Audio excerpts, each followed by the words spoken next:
Ini teh telepon. Oh iya, silakan masuk. Assalamualaikum.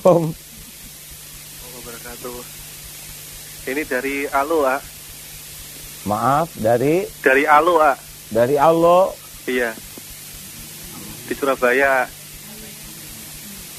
Halo? Halo. Ini di Surabaya. Oh, Surabaya. Iya. Monggo, Mas. Mas. Saya mau tanya ini ya. Maaf, tentu berkaitan dengan yang ini sederhana ini ya. Iya, dengan yang orang tua ini ya. Ya, jangan yang sulit-sulit, Mas. Enggak.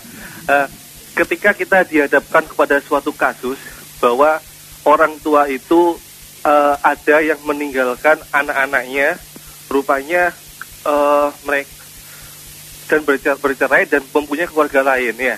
Setelah itu berarti anak-anaknya ditinggalkan dalam posisi kecil, sangat sulit. Nah, setelah mereka bertemu kembali, akhirnya si orang tua ini yang dahulu kasih sayangnya tidak mereka curahkan kepada anak-anak itu, rupanya saat ini juga kasih sayangnya tidak sepenuhnya, malah separuh-separuh. Malahan si anak tersebut sering dijadikan istilahnya sebagai apa ya, bahan kesalahan yang paling mendasar gitu loh. Akhirnya anak tersebut harus disalahkan terus-menerus, dan masa saya nggak habis pikir, masa ada orang tua yang mengungkit-ungkit, kamu itu sudah kukandung selama 9 bulan gini-gini, itu gimana? Maksudnya gimana orientasi kita untuk biwalidainnya itu gimana? Maksudnya kita harus terus atau gimana? Terima kasih ya. Sebelumnya wassalamualaikum. Wassalamualaikum. Saya jadi kebagian assalamualaikumnya. Baik, waalaikumsalam warahmatullahi wabarakatuh. Memang tidak semua keluarga seideal yang kita sampaikan ini. Mungkin ada di antara ibu-ibu yang mengatakan, wah boro-boro saya mah dapat pendidikan tauhid. Bapak saya juga kerjanya hanya datang ke dukun ini, dukun itu. Ya, kita harus melihat. Jadi orientasinya ke depan, ya. Wah, saya ke orang tua saya nggak ngedidik. Ya, mulai sekarang kita tahu ilmunya. Saya akan didik anak saya dengan baik. Sekurang apapun orang tua, itu adalah takdir Allah, saya keluar dari beliau.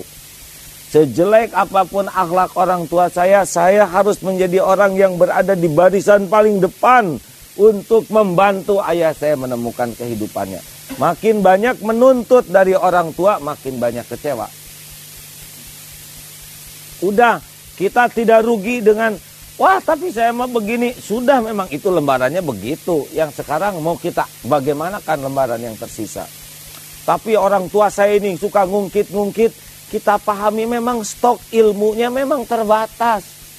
Jadi merasa dengan mengungkit inilah dirinya dihargai. Kalau orang tua nambah ilmunya, itu tidak perlu diungkat-ungkit begitu. Maka ini pelajaran ibu-ibu ya. Jangan suka disebut-sebut. Mama tuh sudah hamil. Mama tuh sudah melahirkan. Mama tuh sudah menyusui. Kata anak, siapa suruh? Kan begitu. Itu tidak nambah wibawa. Percayalah, mengungkit-ngungkit jasa kebaikan itu tidak menambah wibawa, selain menjatuhkan wibawa dan menghilangkan pahala. Oleh karena itu, pelajaran dari saudara kita barusan, kalau ikhlas orang tua enggak usah ngungkit-ngungkit. Apalagi sampai dicatat pengeluaran. Ya, ini kamu sekali menyusui dianggap 5.000, ya enggak? Sehari kamu 6 kali 30.000, kali sebulan 900, dikali wah. Baik, telepon selanjutnya. Halo? Iya.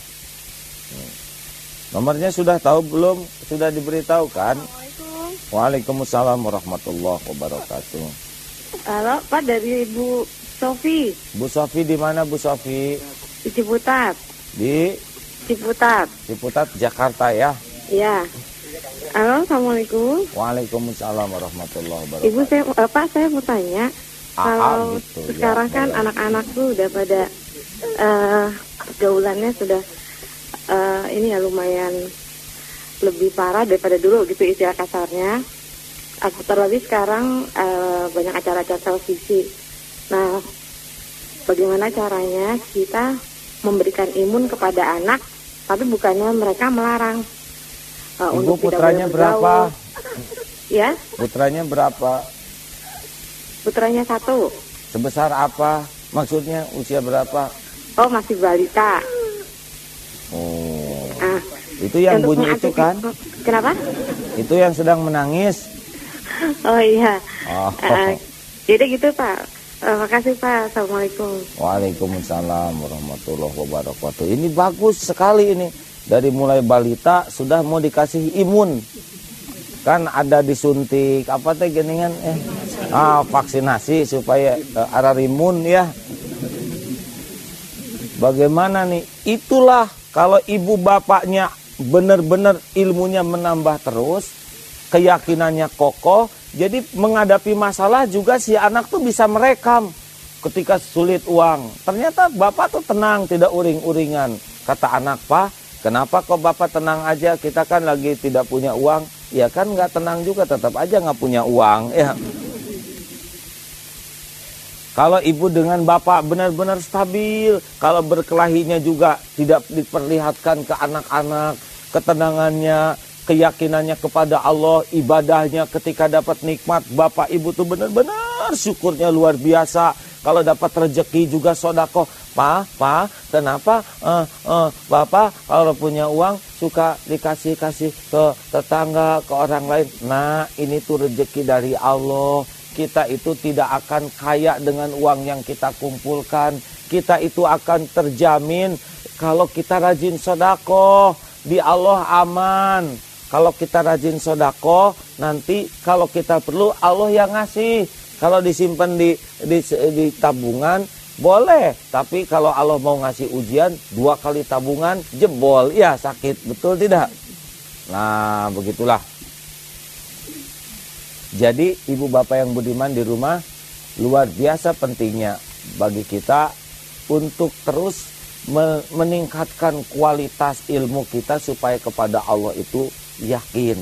Nah, rahasia terpenting adalah bagaimana kita berbicara karena sudah menjadi bagian dari keyakinan kita, ya.